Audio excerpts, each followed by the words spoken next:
بسم اللہ الرحمن الرحیم نحمدہ ونصلی علی رسول الکریم رب اشرح لی صدری ویسر لی امری واحلل عقدۃ من لسانی یفقہوا قولی اللہم صلی علی محمد وعلی آل محمد کما صلیت علی ابراہیم وعلی آل ابراہیم انک حمید مجید اللہم بارک علی محمد وعلی آل محمد کما بارکت علی ابراہیم وعلی آل ابراہیم انک حمید مجید۔ تو اللہ جل شانہ نے ہمیں اور آپ کو سیرت سننے کی اور سنانے کی توفیق دی ہے، یہ اللہ کے بڑے احسان ہیں ہم پہ۔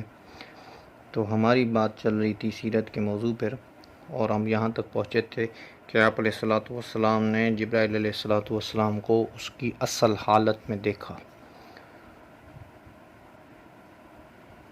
زمین پر۔ ایک بار زمین پر دیکھا اور ایک بار اللہ کے رسول محمد صلی اللہ علیہ وسلم نے جبرائیل علیہ الصلوۃ والسلام کو آسمان پر دیکھا۔ اور معراج کی رات جب ہم وہاں پہ پہنچیں گے انشاءاللہ تو اس کا کلام وہاں پہ ہوگا۔ تو جب آپ نے دیکھا جبرائیل علیہ الصلوۃ والسلام کو اس کی اصل شکل میں، جو میں پچھلے اس میں بیان کر چکا ہوں کہ آپ علیہ الصلوۃ والسلام کے 600 پر تھے، 2 پر آپ نے کھولے ہوئے تھے، جس میں سے یہ سارا جو زمین سے آسمان کا خلا جو ہے سارا یہ ڈھک چکا تھا۔ اور پھر آپ علیہ الصلوۃ والسلام پر قرآن کی کیفیت، آپ علیہ الصلوۃ والسلام پر وحی کی کیفیت، وہ گھبراہٹ، وہ خوف۔ سب سے پہلے آپ علیہ الصلوۃ والسلام گئے سیدنا بی بی خدیجہ الکبریٰ کے پاس پہ آئے، اور آپ گھر میں آئے اور فرمایا زمیلونی کہ مجھے چادر دو، مجھے کپڑا دو، مجھے کپڑے سے ڈھکاؤ، مجھے کپڑے سے ڈھکاؤ، میرے اوپر کپڑا ڈالو، میرے اوپر کپڑا ڈالو، چادر ڈالو۔ تو آپ علیہ الصلوۃ والسلام کا جو چہرے کا رنگ تھا وہ بڑا اترا ہوا تھا۔ تو بی بی خدیجہ الکبریٰ نے آپ علیہ الصلوۃ والسلام سے پوچھا کہ یا رسول اللہ کیا ہوا، آپ کا چہرہ اڑا ہوا ہے اور آپ کو اتنی زیادہ سردی لگ رہی ہے۔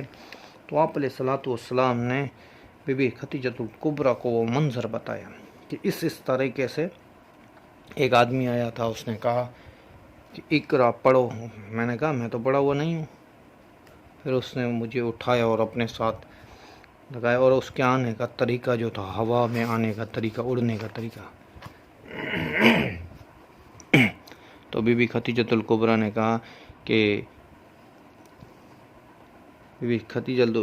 کہا آپ علیہ الصلوۃ والسلام سے، حضور آپ ڈریے مت، آپ پر کوئی جن کا اثر نہیں ہوگا، واللہ اللہ کی قسم ہے کہ آپ تو وہ ہو جو یتیموں پر رحم کرنے والے ہو، آپ تو وہ ہو جو رشتہ داروں کو جوڑنے والے ہوں، ان کی مدد کرنے والے ہوں، مصیبت زدہ کی مدد کرنے والے، بیواؤں کے سر پر چادر ڈالنے والے ہوں، غریبوں کی مدد کرنے والے ہوں۔ اللہ تعالیٰ جل شانہ آپ کے ساتھ کبھی کوئی برا نہیں کرے گا۔ یہ تو میں اور آپ سوچیں بھائی، یہ تو ایمان سے پہلے کی بات ہے، پر بی بی خدیجہ الکبریٰ کے بارے میں آتا ہے بڑی دانا عورت تھی، اور انہوں نے یہ مناظر آپ کو بتائے۔ اور پھر اس کے بعد جو ہے بی بی خدیجہ الکبریٰ کو نبی پاک صلی اللہ علیہ وسلم جب یہ مناظر بتائے، تو بی بی خدیجہ الکبریٰ نے، وہ تو بڑی دانا عورت تھی، انہوں نے آپ علیہ الصلوۃ والسلام کو تسلی دی، اور میں اور بی بی خدیجہ الکبریٰ آپ علیہ الصلوۃ والسلام کو لے کے ورقہ ابن نوفل کے پاس گئی۔ ورقہ ابن نوفل جو تھے یہ عیسائیت کے بہت ہی بڑے عالم تھے اس زمانے میں، عیسائیت کے نصرانی کے بہت بڑے عالم تھے اس زمانے میں، اس کو بڑا علم تھا، اور یہ ان عالموں میں سے نہیں تھے جو شدت پسند ہو، کہ نہیں ہے بھائی، یا جس میں ترمیم کی گئی ہو کتابوں میں، اس عالموں میں، بلکہ یہ حضرت عیسیٰ کو اللہ کا رسول مانتے تھے، اللہ کا بیٹا نہیں مانتے بلکہ اللہ کا رسول مانتے تھے. حضرت عیسیٰ علیہ السلام اللہ کا رسول تھا اور وہ صادق تھا, صحیح مانتے تھے اللہ کے حضرت عیسیٰ علیہ السلام کو. ان کے ساتھ عقیدت جو تھی وہ صحیح تھی. اور بھی خدیجہ الکبریٰ کے رشتہ داروں میں سے بھی تھے. تو آپ صلی اللہ علیہ وسلم کو جب لے کے گئی تو ورقہ بن نوفل کے پاس, تو آپ صلی اللہ علیہ وسلم سے ورقہ نے پوچھا کہ آپ کو کیا ہوا ہے. تو آپ علیہ الصلوۃ والسلام نے ورقہ بن نوفل کو سارا منظر بتایا کہ اس طریقے سے ایک آدمی اڑتا ہوا آ رہا تھا میری طرف, اور اس کے ہاتھ میں کوئی کپڑا تھا, ریشم کا کپڑا, اس نے میرے سامنے رکھا, اس میں لکھا تھا اقرا. اس نے کہا پڑھو, کچھ لکھا ہوا تھا, پھر اس نے کہا پڑھو. تو میں نے کہا میں قاری نہیں ہوں, میں پڑھا ہوا نہیں ہوں. پھر دوسری بار کہا پڑھو, میں نے کہا میں پڑھا ہوا نہیں ہوں. پھر آپ نے کہا تیسری بار کہا پڑھو, میں پڑھا ہوا نہیں ہوں. پھر آپ کو اس نے سینے سے لگایا, پھر کہا اقرا بسم ربک الذی خلق. پھر آپ علیہ الصلوۃ والسلام نے کہا میری زبان سے ایسے جاری ہو گیا. تو ورقہ بن نوفل نے یہ ساری بات سنی. اس کے بعد ورقہ نے فرمایا اے ختیجہ ابشری ابشری, اے ختیجہ تجھے خوشخبری ہو, تجھے خوشخبری ہو. ابشری یا ختیجہ, تجھے خوشخبری ہو اے ختیجہ. یہ وہی جبرائیل ہے جو موسیٰ علیہ السلام کے پاس آیا تھا, اور یہ وہی جبرائیل ہے جو موسیٰ علیہ السلام کے پاس آیا تھا. تمہیں خوشخبری ہو کہ یہ جبرائیل جو آیا تھا موسیٰ علیہ السلام, وہی تیرے خاوند کے پاس آیا, محمد صلی اللہ علیہ وسلم کے پاس آیا تھا, وہی ہے جبرائیل. اور علماء نے اس کی 2 تفسیر لکھی ہیں کہ انہوں نے حضرت عیسیٰ کا نام کیوں نہیں لیا. موسیٰ پہ بھی آیا, حضرت عیسیٰ پہ بھی آیا, ہاں, تو انہوں نے حضرت عیسیٰ کا نام کیوں نہیں لکھا, کیوں نہیں بتایا ان کو. اس کی علماء نے 2 وجوہات لکھی ہیں. ایک کہ کامل دین جو تھا وہ موسیٰ علیہ السلام کے پاس تھا, کامل کتاب جو تھی موسیٰ علیہ السلام کے پاس تھی, اور عیسیٰ علیہ السلام کے پاس جو انجیل ملی تھی وہ بھی توریت ہی تھی, توریت کی ہی ورقہ تھے, ان میں سے ہی تھی. تو کامل کتاب جو تھی وہ موسیٰ علیہ السلام کی, اور شریعت ان کے پاس تھی, اور وہی توریت میں ہی تھی, توریت میں سے تھی. اور دوسرے فرماتے ہیں کہ اور دوسری بات یہ ہے کہ خدا کا بیٹا بھی کر دیا تھا نا حضرت عیسیٰ علیہ السلام کو. وہ تو نبی تو مانتے ہی نہیں تھے, وہ تو خدا کا بیٹا مانتے تھے. تو یہ بھی وجہ ہو سکتی ہے. ابن اللہ, اللہ کا بیٹا, ابن اللہ, اللہ کا بیٹا. اس لیے ورقہ نے موسیٰ علیہ السلام کا حوالہ دیا, عیسیٰ علیہ السلام کا حوالہ نہیں دیا.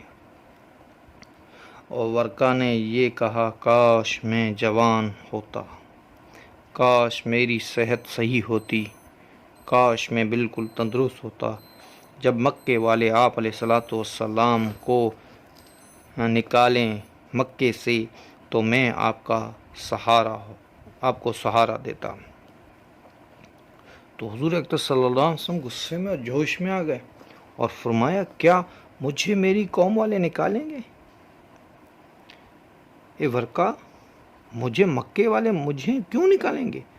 حالانکہ میں با اخلاق ہوں اور میرا عمل اچھا ہے, میں رحم دل ہوں, میرا عمل اچھا ہے, اور دوسری بات یہ مکے والے تو میرے رشتہ داروں میں سے ہیں. ورقہ نے کہا, تو ورقہ بن نوفل نے کہا کہ یا رسول اللہ آپ نہ گھبرائیں, یا رسول اللہ آپ نہ گھبرائیں.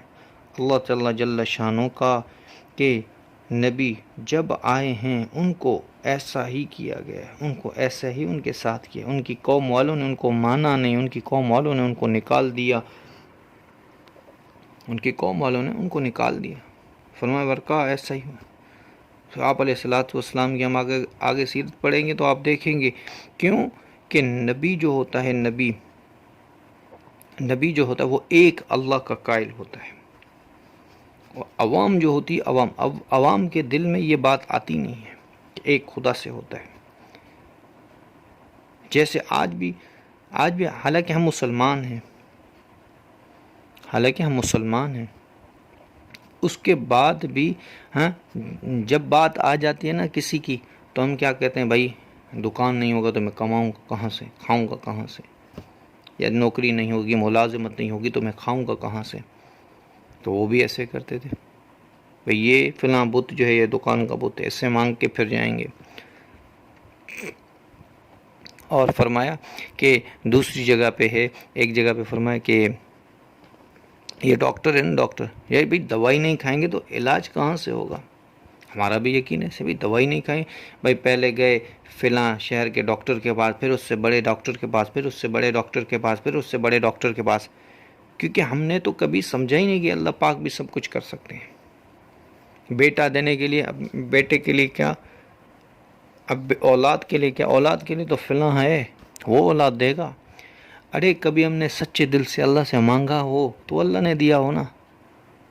ہمارے سارے مسئلوں کا حل ہے وہ ایک اللہ ہے، اور نبیوں کی یہ دعوت ہوتی تھی، اور اس لیے نبیوں کو لوگ پاگل کہتے تھے، نعوذ باللہ، دیوانہ کہتے تھے، اور شاعر کہتے تھے. اور نبیوں کو وہ سحر جادوگر کہتے تھے. یہ کیوں کہتے ہیں؟ اس لیے کہتے تھے کہ نبی صرف ایک اللہ کی دعوت دیا کرتے تھے، اور اس کے علاوہ کوئی نبیوں کا کام. حضرت موسیٰ، آپ اگر سیرت اٹھاؤ حضرت آدم علیہ السلام سے، حضرت آدم علیہ السلام نے بھی ایک اللہ کی دعوت دی، عیسیٰ علیہ السلام تک ایک ہی اللہ کی دعوت ہے، بس بات ختم. ایک اللہ کو مانو اور اس کے رسول کی تابعداری کرو، بس بات ختم ہے. ہم نے کیا کیا، اللہ کے بعد پھر رسول کے بعد پھر جتنے بھی اولیاء گزرے ان کی بھی تابعداری میں لگ گئے.